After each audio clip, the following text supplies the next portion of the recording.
including in fairy stories, which I think is rather ridiculous. After all, the magic of myths or fairy stories is not an end in itself. It exists to serve virtue and satisfy certain primordial human desires.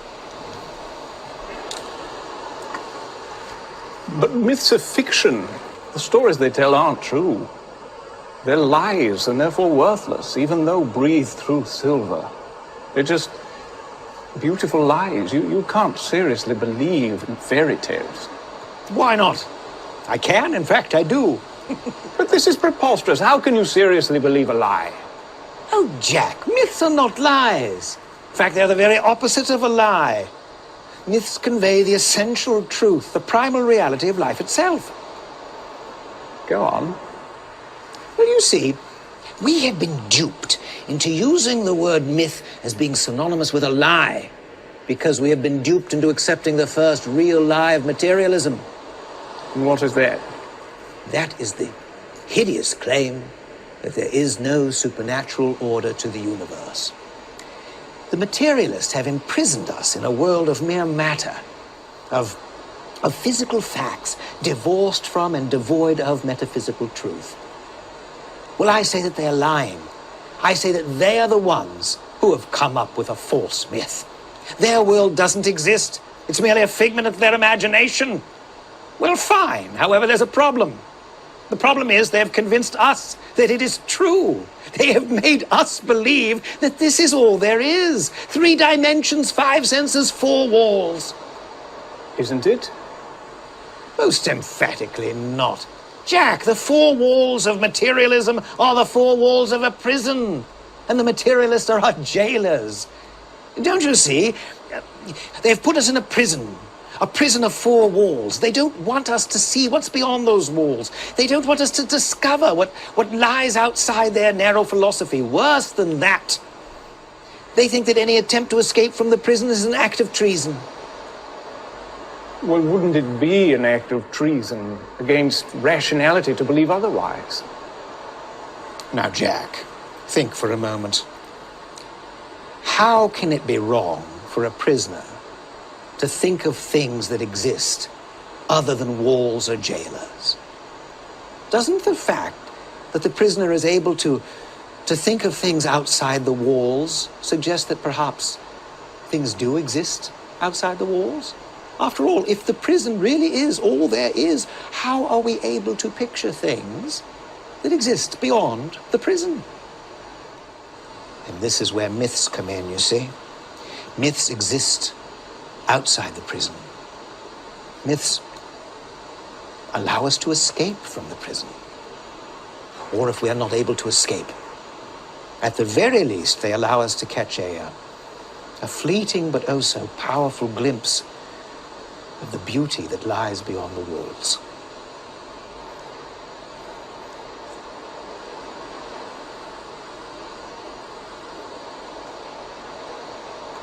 But what is it that we're meant to be glimpsing?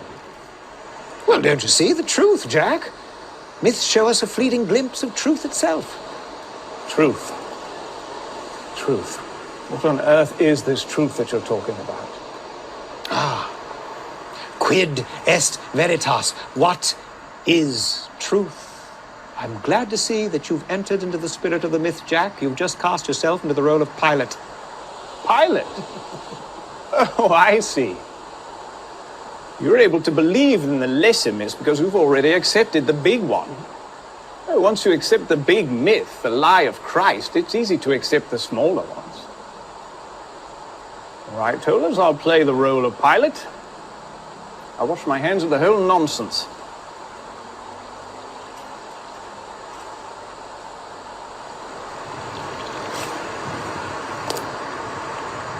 Well, Jack, you may be able to wash your hands, but your mind is still muddied.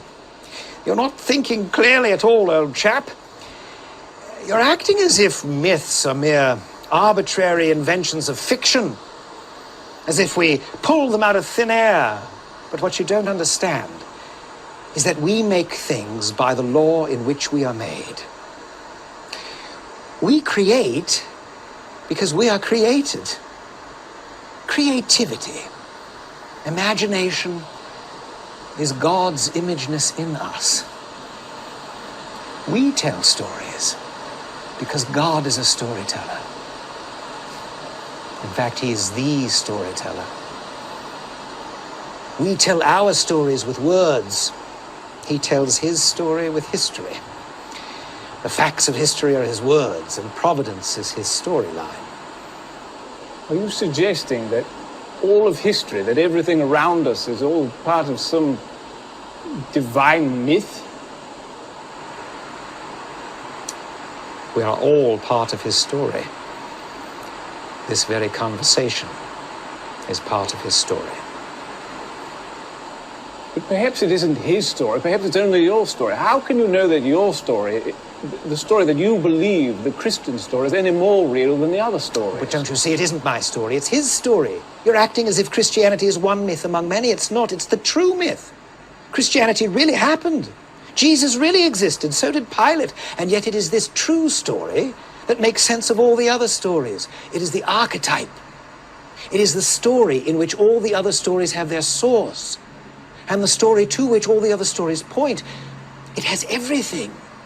It has catastrophe and its opposite, what we might call eucatastrophe. It has the joy of the happy ending, the sudden joyous turn in the story that is essential to all myths.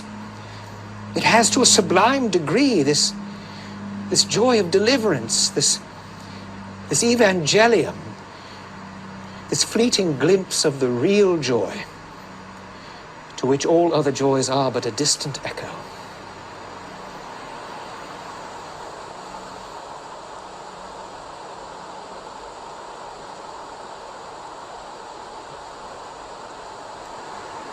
Tell us, what did you mean by catastrophe and eucatastrophe? Well, for example, it has the catastrophe of the fall and the eucatastrophe of the redemption. It has the catastrophe of the crucifixion and the eucatastrophe of the resurrection. It has everything man's heart desires, because it is being told by the one who is the fulfillment of desire itself. It is a story that begins and ends in joy. But just because a story brings joy, it doesn't necessarily follow that it's true. There are many joyful myths. They all seem rather flimsy to me and ring rather false. And yet this story has the inner consistency of reality. There is no tale ever told that men would rather find was true, and none which so many skeptical men have accepted as true on its own merits. Perhaps it's just a very well-written artifice. This story has the supremely convincing tone of primary art, not fiction, but of creation. And to reject this leads either to darkness or to wrath. And in my own life, it has led me from darkness to light. Astonishing. Tolders, you astonish me. You absolutely astonish me.